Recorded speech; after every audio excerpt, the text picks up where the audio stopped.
नमस्कार, के न्यूज के खास शो स्पेशल रिपोर्ट में आपका स्वागत है। मैं हूं मनोज मानस। आज हम फिर हाजिर हैं देश विदेश की कुछ खास और अहम खबरों के साथ। आज हम सबसे पहले बात करेंगे देश का भविष्य सिस्टम की लापरवाही के चलते राजस्थान के झालावाड़ में किन हालातों में मिट्टी में दफन हो गया। वहीं बात नरेंद्र मोदी के बतौर पीएम पूर्व प्रधानमंत्री इंदिरा गांधी का रिकॉर्ड तोड़ने की। साथ ही हमारी खास रिपोर्ट में देखिए यूपी की राजनीति में अफसरशाही बनाम नेता की जंग। और चलते चलते बात होगी धनखड़ के उपराष्ट्रपति की पिच से आउट होने की क्या है असली वजह। तो चलिए अब चलते हैं खबरों के विस्तार में।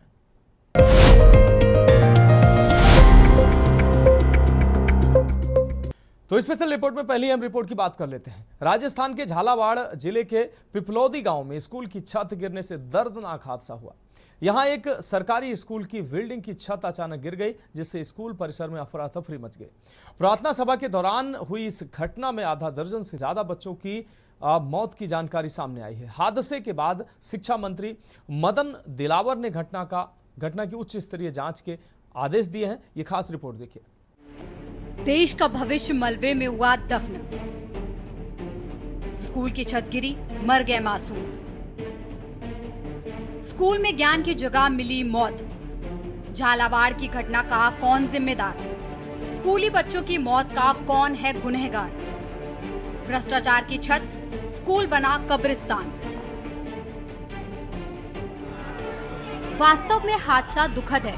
आखिर देश का भविष्य कहे जाने वाले बच्चों के मामले में लापरवाही जघन्य अपराध से कम नहीं है। मलबे में दबे हुए बच्चों को बाहर निकालने का प्रयास शुरू किया गया तो लोगों की आंखें फटी रह गई। दर्द और चीखों से उठी कराह लोगों के दिल चीर रही थी। घटना के बाद स्थानीय लोग मदद के लिए मौके पर पहुंचे।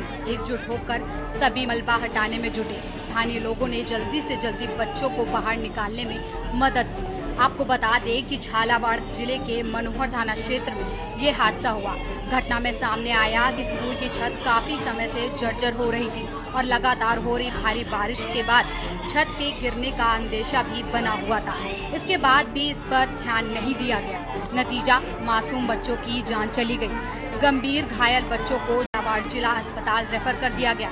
बता दें कि मलबा हटाने में रेस्क्यू टीम के साथ ग्रामीण भी पूरी तरह से लगे। ये स्कूल से पीलोद गांव में बना हुआ था। जानकारी में ये भी सामने आया कि मलबे में दबे सभी बच्चे 7वीं कक्षा के थे। जिस समय हादसा हुआ उस समय बच्चे अपने कक्षा में पढ़ाई कर रहे थे। प्रधानमंत्री मोदी ने जताया दुख, मदद का दिया आश्वासन। हम स्कूल में आए, सर ने बोला आप कमरे में बैठो, प्रार्थना करेंगे। फिर ऊपर से कंकर गिरने लगे। किसी बच्चे ने बोला सर कंकर गिर रहे, तो उन्होंने कहा कुछ नहीं गिर रहा है। तो फिर एकदम से बिल्डिंग गिरने लगी और हम तो बाहर निकल आए और वो अंदर ही रह गए। तो ये अचानक हादसा कैसे हुआ उसमें? क्या पहले से पता था कि कुछ ऐसा? नहीं था सर, दीवार के साए रहे। बेटा उस वक्त आप लोग क्या कर रहे थे? सर हम झाड़ू निकाल रहे थे कमरे का। हाँ। कितने के बच्चे होंगे उस वक्त मौजूद? 30 बच्चे के आसपास। 30-40 के लगभग थे। अच्छा, और आपके टीचर कहाँ थे उस वक्त? बाहर टेबल बैठ कर खा रहे थे, पोए खा रहे थे। और प्रार्थना हो रही थी उस टाइम? नहीं हो रही थी प्रार्थना के लिए, तो अंदर बैठे। कंकर से पहले की घटना है या प्रार्थना के बाद की? कंकर की शिकायत के पहले। कंकर की शिकायत वहाँ कर दी थी। फिर उन्होंने कहा कहाँ से आएंगे कंकर, बैठ जाओ। तो सर हम क्लास में बैठे थे है ना, तो ऊपर से कंकर गिरने लगे। तो हमने सर से कहा सर हमें बाहर जाने दो, अंदर कंकर गिर रहे। तो सर ने कहा कि कुछ नहीं होगा, बैठ जाओ। धमका कर हमको बैठा दिया। कितने बच्चे थे उस टाइम? 30। अच्छा, और पहले स्कूल की शिकायत करी थी क्या भाई ये स्कूल खराब है और है? हाँ की थी हमने। कब की थी? 15 अगस्त। झालावाड़ स्कूल हादसे में बच्चों की मौत पर प्रधानमंत्री नरेंद्र मोदी ने दुख प्रकट किया। ट्वीट के माध्यम से पीएम ने कहा, दुर्घटना अत्यंत दुखद है। इस कठिन घड़ी में मेरी संवेदनाएं प्रभावित छात्रों और उनके परिवारों के साथ है। मैं घायलों के शीघ्र स्वस्थ होने की कामना करता हूं। साथ ही प्रधानमंत्री ने हर संभव मदद की बात भी कही। घटना की खबर के बाद सीएम भजनलाल शर्मा ने ट्वीट किया, झालावाड़ के पीपलोदी में विद्यालय की छत गिरने से हुआ दर्दनाक हादसा अत्यंत दुखद एवं हृदय विदारक है। घायल बच्चों के समुचित उपचार सुनिश्चित करने हेतु संबंधित अधिकारियों को निर्देशित किया गया। ईश्वर दिवंगत दिव्य आत्माओं को अपने श्री चरणों में स्थान प्रदान करे तथा शोकाकुल परिजनों को ये अपार दुख सहन करने की शक्ति दे। आपको बता दें कि अधिकारियों ने बताया कि ये स्कूल भवन करीब 20 साल पुराना था और लगातार बारिश से कमजोर हो चुका था। स्थानीय लोगों ने पहले भी इसकी मरम्मत की कई बार मांग की थी, लेकिन कोई कार्रवाई नहीं हुई थी। शिक्षा मंत्री मदन दिलावर ने जल्द से जल्द उच्च स्तरीय जांच कराने व घायल बच्चों के उचित उपचार में सुनिश्चित करने की बात कही। वहीं पूर्व मुख्यमंत्री अशोक गहलोत और विपक्षी नेताओं द्वारा इसे प्रशासनिक लापरवाही बताकर जिम्मेदार व्यक्तियों पर कार्रवाई करने की मांग की है।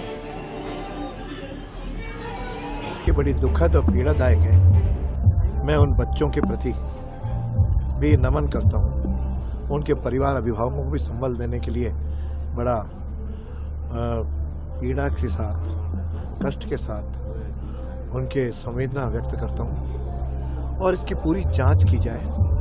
जांच करके इसमें कहाँ गैप रहा, शिक्षा मंत्री से भी आग्रह करूँगा और वहाँ के प्रशासन से भी आग्रह करूँगा, इस गहराई में जाकर के इसका तुरंत समाधान करें, दोषियों के खिलाफ कार्रवाई भी करें।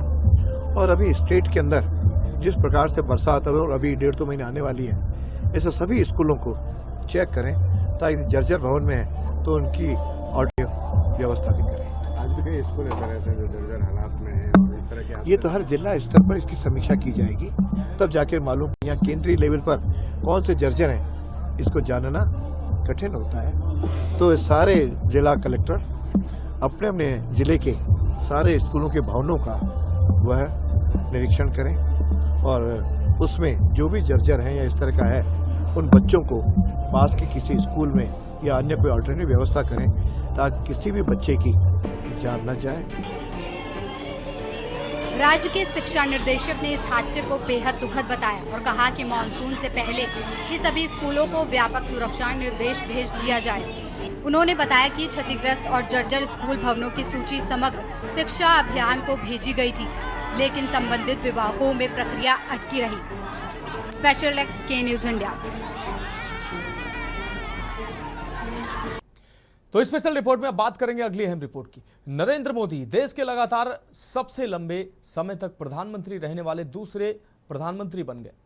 उन्होंने पूर्व प्रधानमंत्री इंदिरा गांधी के 4077 दिनों का रिकॉर्ड तोड़ दिया है। आपको बता दें कि पीएम मोदी ने प्रधानमंत्री पद पर 4078 दिन पूरे कर लिए हैं। यह अहम रिपोर्ट देखिए। सबसे लंबे समय तक पीएम का रिकॉर्ड नेहरू के नाम। पंडित जवाहरलाल नेहरू 15 अगस्त 1947 से 27 मई 1964 तक यानी लगातार कुल 6126 दिन तक इस पद पर रहे। पीएम मोदी नेहरू के रिकॉर्ड से 2048 दिन पीछे है। पीएम मोदी 3 लगातार लोकसभा चुनाव 2014, 2019 और 2024 जीतने के मामले में नेहरू की बराबरी कर चुके हैं।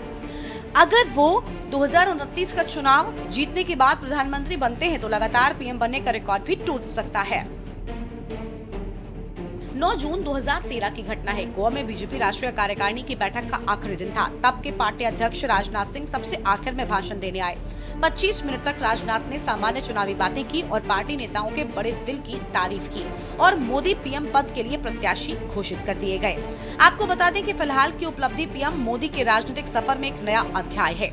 2001 में गुजरात के मुख्यमंत्री के रूप में शुरुआत करने के बाद पीएम मोदी ने अब राज्य और राष्ट्रीय स्तर पर निर्वाचित सरकारों का लगभग 24 सालों तक नेतृत्व किया है, जो अपने आप में एक रिकॉर्ड है। दरअसल इस उपलब्धि के साथ मोदी देश के दूसरे सबसे लंबे समय तक लगातार प्रधानमंत्री रहने वाले नेता बन गए हैं। ये उपलब्धि एक मील का पत्थर है। राज्य और केंद्र दोनों स्तरों पर नरेंद्र मोदी ने 24 सालों तक सरकार का नेतृत्व किया है, जो सभी प्रधानमंत्रियों के बीच एक रिकॉर्ड है। प्रधानमंत्री मोदी ने 2001 में गुजरात के मुख्यमंत्री के रूप में अपने कार्यकाल की शुरुआत की थी और अब तक राज्य और केंद्र दोनों में मिलकर लगभग 24 सालों तक चुनी हुई सरकार का नेतृत्व कर चुके हैं। ये उपलब्धि अब तक किसी अन्य भारतीय प्रधानमंत्री के नाम नहीं है। पीएम सबसे लंबे समय तक निर्वाचित नेता। मोदी 2001 से 2014 तक गुजरात के मुख्यमंत्री रहे। इसके बाद 26 मई 2014 से प्रधानमंत्री बने। इस तरह वो एक चुनी सरकार के मुखिया का कार्यभार राज्य केंद्र में संभालने वाले पहले भारतीय नेता। मोदी स्वतंत्रता के बाद जन्मे पहले प्रधानमंत्री हैं। साथ ही पहले गैर कांग्रेस प्रधानमंत्री हैं जिन्होंने 2 कार्यकाल पूरे किए और सबसे लंबे समय तक पद पर रहे। 6 चुनावों में पार्टी का नेतृत्व कर जीत हासिल की। गुजरात विधानसभा चुनाव 2002, 2007 और 2012 और लोकसभा चुनावों में 2014, 2019 और 2024 में। पीएम मोदी के राजनीतिक ट्रैक रिकॉर्ड में उनकी पार्टी को लगातार 3 राष्ट्रीय चुनावों में जीत मिलना बड़ी बात है। ये एक ऐसी उपलब्धि है जो पहले केवल जवाहरलाल नेहरू ही हासिल कर पाए थे। इसके मुख्यमंत्री के रूप में अपने कार्यकाल के रूप में नरेंद्र मोदी ने अपनी पार्टी के चेहरे के रूप में लगातार सफलता हासिल की है। स्पेशल डेस्क के न्यूज इंडिया। तो स्पेशल रिपोर्ट में वक्त एक ब्रेक का है। ब्रेक के बाद अगली रिपोर्ट की हम बात करेंगे।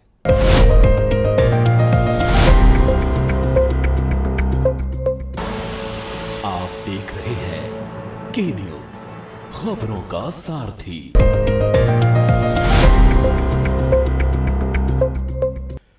तो स्पेशल रिपोर्ट में अब बात अगली हम रिपोर्ट की करते हैं। यूपी की राजनीति में अफसरशाही बनाम जनप्रतिनिधि का सीन जो है वो बनता दिखाई दे रहा है। जिन नेताओं के इशारे पर कभी प्रशासन की दिशा तय होती थी, आज वही नेता अपने ही विभागों और अधिकारियों से खफा नजर आ रहे हैं। सवाल उठता है कि अफसरशाही अब जनप्रतिनिधियों से ऊपर हो चली है। यह हम रिपोर्ट देखिए। यूपी सरकार में राज्य मंत्री प्रतिभा शुक्ला ने अकबरपुर थाने के बाहर थाना अध्यक्ष के खिलाफ धरना देकर बड़े सवाल खड़े कर दिए हैं। वहीं उनके पति और पूर्व सांसद अनिल शुक्ला का भी वीडियो सामने आया है। दरअसल राज्य मंत्री प्रतिभा शुक्ला ने अकबरपुर कोतवाली पुलिस पर आरोप लगाया। उनका कहना था कि पुलिस फर्जी केस लिख रही है और बदतमीजी कर रही है।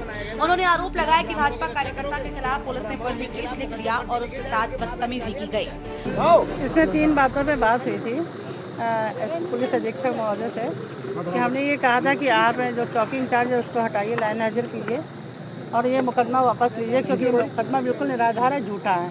किसी भी तरह से किसी कोई हॉट टॉक हुई नहीं थी।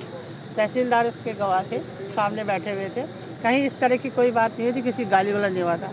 उन्होंने आश्वासन दिया है कि चौकी इंचार्ज को सस्पेंड किया है, लाइन हाजिर किया है। साथ ही साथ उन्होंने कहा मुकदमा वापस हो जाएगा, जाँच की पड़ताल सीओ के द्वारा, और पुलिस इंस्पेक्टर है यहाँ का, इसको हटना चाहिए। मेन बात ये थी। उन्होंने कहा कि इसकी भी जांच करके हटा देंगे। कल तक हटा देंगे, कल तक। ठीक है। इन बदमाश और गुंडों को संरक्षण दे रहा है। मैं देखता हूँ कितना बड़ा जो है क्या नाम, कितनी बड़ी तुम गुंडागर्दी करते हो, कैसे तुम संरक्षण देते हो। मैं देखता हूँ ये गुंडे बदमाशों को संरक्षण देके सरकारी जमीनों पे कब्जे कराओगे, नाजायज काम करोगे। और यही हमने नगर पंचायत को लिख के दिया। 1500 ट्रक मिट्टी खोद करके इन लोगों ने बेच दी। मैं एक एक चीज की जांच कराऊंगा। मैं आप सबसे कहना चाहता हूं कि हम मामले को बढ़ाना नहीं चाहते थे। 1 मिनट आइए प्रधान जी। मैं मामले को आगे बढ़ाना नहीं चाहता था, लेकिन इसके बाद वो शमशाद लेखपाल को लेकर के विजय प्रताप सिंह, क्या नाम उसका लेखपाल का है, उस लेखपाल को भी सस्पेंड करेंगे, तब उठेंगे यहाँ से हम। वहीं इस पूरे मामले में पूर्व सांसद अनिल शुक्ला वारसी का एक video deputy CM Brajesh Pathak से बातचीत करते हुए दिख रहे हैं। इसमें वो डिप्टी सीएम ब्रजेश पाठक पर निशाना साध रहे हैं। वो डिप्टी सीएम को भी निशाने पर लेते हुए कहते हैं कि आप लोग सुरक्षा नहीं कर सकते, आपको उप मुख्यमंत्री ब्राह्मणों की रक्षा करने के लिए बनाया गया है। वीडियो में दिख रहा है कि डिप्टी सीएम ने आधी बात सुनते ही फोन काट दिया। राजनीति छोड़ दें या फिर हम फांसी में लटक जाएं। भाई आप अगर नहीं हम लोगों की सुरक्षा कर सकते हो, है ना, आपको तो डिप्टी सीएम इसीलिए बनाया गया ना कि आप ब्राह्मणों की रक्षा करोगे और ब्राह्मणों के खिलाफ मुकदमे फर्जी लिखे जाए, उनके माँ बहन गालियां दी जाए और हम लोग सब उनको वोट करते रहे। ऐसे तो नहीं चल पाएगा। मंत्री महोदया श्रीमती प्रतिभा शुक्ला द्वारा अकबरपुर थाने में दर्ज हुए एक क्रॉस एफआईआर के संदर्भ में नाराजगी व्यक्त की गई थी। उसी संदर्भ में वो थाना अकबरपुर आई थी, जिस पर हम और डीएम दोनों लोग मौके पर आए और उनको बैठा करके उनसे पूरी विस्तृत वार्ता की गई और उन्हें पूरा उचित आश्वासन दिया गया कि इसमें निष्पक्ष कार्रवाई होगी और किसी के साथ भेदभाव नहीं किया जाएगा। इस बात पर वो पूर्णतः संतुष्ट थी। इसके बाद उनके पति श्री अनिल शुक्ला वारसी जी यहाँ आए और संयुक्त रूप से उन्होंने एक ज्ञापन दिया और ज्ञापन दे करके वो लोग चले गए। यहाँ पर कानून व्यवस्था की कोई समस्या नहीं है। वहीं मेरे ही विभाग के अफसर मेरी छवि खराब करने में लगे हुए हैं। ये बयान किसी विपक्षी नेता का नहीं बल्कि यूपी के ऊर्जा मंत्री ए.के. शर्मा का है। उन्होंने अपने ही विभाग के अफसरों पर गंभीर आरोप लगाते हुए कहा कि अफसर न तो समय पर काम कर रहे हैं, न ही उनकी बातों को गंभीरता से ले रहे हैं। मैं आज बहुत ही नाराज, बहुत ही दुखी होकर आया और मैं फिर आशीष साहब को भी कह रहा हूँ कि हम एक पब्लिक यूटिलिटी चला रहे हैं, पब्लिक सर्विस चला रहे हैं। ये कोई बनिया की दुकान नहीं हम चला रहे हैं, पैसा नहीं दिया सामान नहीं मिलेगा, सामान उसको देना पड़ेगा। विभाग के चेयरमैन से लेकर के एक्सीएम तक को हमने कहा है कि भाई ये आपको आपका कार्य पद्धति बदलनी पड़ेगी। आप जनता के प्रति जवाबदेही आपको दिखानी पड़ेगी, जनता के प्रति आपका उत्तरदायित्व आपको समझना पड़ेगा। ये कोई व्यापारी, कोई बनिया की दुकान हमने कहने का मतलब ये है कि कोई व्यापारी पेढ़ी नहीं है, व्यापारी प्रतिष्ठान नहीं है एक बिजली विभाग। ये एक जनता का जन सेवा का प्रतिष्ठान है। इसको किसी जाति या किसी संप्रदाय से लेने जोड़ने की आवश्यकता नहीं है। व्यापारी पेढ़ी का मतलब होता है मुनाफा जितना हो सके। हम एक पब्लिक सर्विस दे रहे हैं, हम एक जन सेवा का काम कर रहे हैं। इसमें किसी गांव में अगर 10 आदमी ने बिजली का बिल नहीं जमा किया तो पूरे गांव की बिजली नहीं कटनी चाहिए, ये हमने कहा है। और इसलिए कि उस 10 आदमी को जाके आप वसूली करिए, कोई दिक्कत नहीं है, आप उनको के साथ कड़ाई करिए। छोटी छोटी बकाये के लिए बिजली मत काटिए, बड़ा बकाया हो तब बिजली काटिए। ये सारी बातें हमने कल कहा है। फिलहाल कहा जा रहा है कि जब नेता खुद फील्ड में उतरकर धरना देने लगे तो साफ है कि संवाद की कमी पड़ती जा रही है। ऐसे में प्रशासनिक मशीनरी की जवाबदेही और पारदर्शिता पर सवाल उठते हैं। तो क्या यूपी में अफसरशाही नेताओं पर भारी पड़ती जा रही है? स्पेशल डेस्क के न्यूज़ इंडिया। छोड़ दें या फिर हम फांसी में लटेंगे। तो स्पेशल रिपोर्ट में बात करते हैं अगली रिपोर्ट का। यह कहना कि उपराष्ट्रपति धनखड़ के इस्तीफे देने की वजह सीधे न्यायपालिका से विवाद नहीं था, बल्कि यह सरकार और धनखड़ के बीच राजनीतिक तनाव के चलते हुआ। विशेषकर न्यायाधीश वर्मा के खिलाफ विपक्षी महाअभियोग प्रस्ताव को स्वीकार करना बड़ा कारण रहा, लेकिन यह पूरी सच्चाई नहीं है। इस रिपोर्ट में हम पूरी हकीकत दिखाएंगे। इस रिपोर्ट में आप देखिए इस पूरे घटनाक्रम की वास्तविकता। इस्तीफे की वजह सामान्य नहीं। धनखड़ ने संसद द्वारा पारित एनजेएसी विधेयक को सुप्रीम कोर्ट द्वारा खारिज किए जाने को संसदीय संप्रभुता का गंभीर उल्लंघन बताया था। उन्होंने कहा था कि न्यायपालिका ने बेसिक स्ट्रक्चर डॉक्ट्रिन के आधार पर एनजेएसी को रद्द कर दिया, जिससे संसद की जनमतशील शक्ति को कमजोर किया गया। बहरहाल उपराष्ट्रपति जैसे पद से इस्तीफा देने की वजह सामान्य नहीं है, बल्कि जगदीप धनखड़ को लेकर बीजेपी का मन बदलने की वजह बड़ी है। बता दें कि धनखड़ साल 2022 में भारत के उपराष्ट्रपति बने थे। इसके बाद से लगातार चर्चा में बने हुए थे। जस्टिस यशवंत वर्मा का मामला प्रकाश में आने के बाद धनखड़ एनजेएसी जैसी संस्था को बहाल करने के लिए मोर्चा खोले हुए थे। सरकार को रास नहीं आया जुडिशरी से पंगा लेना। जैसा कि मालूम है कि उपराष्ट्रपति पद से जगदीप धनखड़ के अचानक इस्तीफे के बाद देश की सियासत गर्मा गई है। विपक्षी दल ही नहीं, सत्ता पक्ष के नेता भी हैरान हैं। धनखड़ ने अपने इस्तीफे की वजह स्वास्थ्य कारणों को बताया, लेकिन ये बात किसी को हजम नहीं हो रही है। जगदीप धनखड़ 11 दिन पहले तक अपने 5 साल के कार्यकाल को पूरा करने की बात कह रहे थे। आखिर क्या हुआ कि उन्होंने 2 साल पहले ही कुर्सी छोड़ दी? मानसून सत्र के पहले दिन जगदीप धनखड़ ने राज्यसभा की कार्यवाही शुरू कराई और सदन को संबोधित किया। राज्यसभा में नेता प्रतिपक्ष मल्लिकार्जुन खड़गे को जन्मदिन की बधाई दी, लेकिन देर शाम उन्होंने इस्तीफे का ऐलान कर दिया। इसकी वजह जस्टिस यशवंत वर्मा के खिलाफ विपक्ष के द्वारा लाए गए महाभियोग के प्रस्ताव को नोटिस में लेना माना जा रहा है। लेकिन असल कारण सिर्फ विपक्ष के प्रस्ताव को नोटिस पर लेने का नहीं है, बल्कि बात इससे कहीं आगे की है। मोदी सरकार ने जरूर जस्टिस वर्मा को हटाने के लिए संसद के दोनों ही सदनों में महाभियोग के प्रस्ताव पेश करने की योजना बनाई थी। इसके लिए सरकार ने विपक्ष से भी बातचीत कर रखा था और राहुल गांधी ने भी प्रस्ताव पर हस्ताक्षर कर दिए थे। ऐसे में विपक्ष के प्रस्ताव को राज्यसभा में नोटिस पर लेकर जरूर बीजेपी को नाराज कर दिया है, लेकिन वजह जगदीप धनखड़ का जुडिशरी से पंगा लेना था। बता दें कि धनखड़ से पहले किरण रिजिजू की कानून मंत्री की कुर्सी जुडिशरी के साथ टकराने के चलते जा चुकी है। जुडिशरी से टकराना धनखड़ को पड़ा महंगा। धनखड़ ने न्यायपालिका पर सबसे बड़ा सवाल उठाया, वो है आर्टिकल 142 का प्रयोग, जिसे उन्होंने लोकतांत्रिक ताकतों के खिलाफ न्यूक्लियर मिसाइल तक बता दिया। वो राष्ट्रपति और राज्यपालों को फैसला लेने के लिए सुप्रीम कोर्ट के समय सीमा तय करने के फैसले पर बहुत ही ज्यादा असहज थे। रिजिजू की कुर्सी गंवाने में जुडिशरी थी वजह। मोदी सरकार के दूसरे कार्यकाल में रविशंकर प्रसाद के बाद किरण रिजिजू को कानून मंत्री बनाया गया था। कानून मंत्री बनने के साथ ही किरण रिजिजू ने न्यायपालिका के आलोचना कर सरकार के सामने मुसीबत खड़ी कर दी थी। जजों की नियुक्ति को लेकर कॉलेजियम का मुद्दा, पूर्व जजों की एक्टिविस्ट के साथ सक्रियता को लेकर मुखर रहे। नवंबर 2022 को किरण रिजिजू ने कहा था कि जजों की नियुक्ति का कॉलेजियम सिस्टम संविधान के लिए एलियन है। इसके चलते सुप्रीम कोर्ट के 2 जजों के संविधान पीठ ने अपनी नाराजगी जताई थी। बार एसोसिएशन के एक कार्यक्रम में किरण रिजिजू ने कहा था कि जजों को तो कोई चुनाव नहीं पड़ता है। 2024 के चुनाव माहौल को देखते हुए मोदी सरकार ने किरण रिजिजू को हटाकर अर्जुन मेघवाल को मंत्री बना दिया था।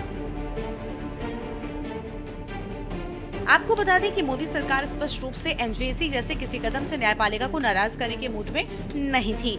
इसी के चलते केंद्रीय गृह मंत्री अमित शाह ने पिछले दिनों एक चैनल के कार्यक्रम में साफ तौर पर कहा था कि सरकार का ऐसा कोई प्रस्ताव नहीं है। इसके बाद भी जगदीप धनखड़ के इस मुद्दे पर लगातार सार्वजनिक बयान दे रहे थे, जिसके चलते ये मैसेज जाने लगा कि सरकार का संदेश है। वहीं न्यायपालिका को लेकर पिछले कुछ समय से धनखड़ ने जिस तरह की टिप्पणियां कर रखी थी, उसके चलते प्रश्न चिन्ह खड़े हुए हैं। संवैधानिक पद पर बैठने वाले किसी भी व्यक्ति ने अभी तक इस तरह खुला पंगा न्यायपालिका से नहीं लिया था। कॉलेजियम सिस्टम पर सवाल हुए, लोकतंत्र में संसद की सर्वोच्चता की उन्होंने अपने विचार खुलकर जाहिर किए। दरअसल धनखड़ के बयानों पर सरकार को जवाब देना महंगा पड़ रहा था। मॉनसून सत्र जिस दिन शुरू हुआ, संयोग से उसके एक दिन बाद 22 जुलाई 2025 को ही सुप्रीम कोर्ट राष्ट्रपति के उन 14 सवालों पर सुनवाई करने वाला था, जो आर्टिकल 142 के तहत उसके फैसले के लिए समय सीमा तय करने के न्यायपालिका के निर्णय को लेकर उन्होंने पूछे हैं। उससे पहले यशवंत वर्मा के महाभियोग को राज्यसभा में धनखड़ ने स्वीकार कर लिया, जिसके चलते मामला काफी बढ़ गया। माना जा रहा है कि सरकार किसी तरह से न्यायपालिका के साथ टकराव बनाकर नहीं चल सकती है। इसके चलते ही अमित शाह कहते रहे हैं कि उनकी मंशा एनजेएसी जैसी कुछ लाने का नहीं है। स्पेशल डेस्क के न्यूज इंडिया।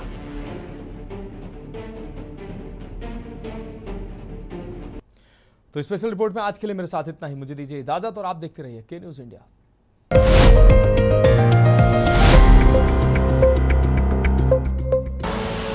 आप देख रहे हैं के न्यूज, खबरों का सारथी।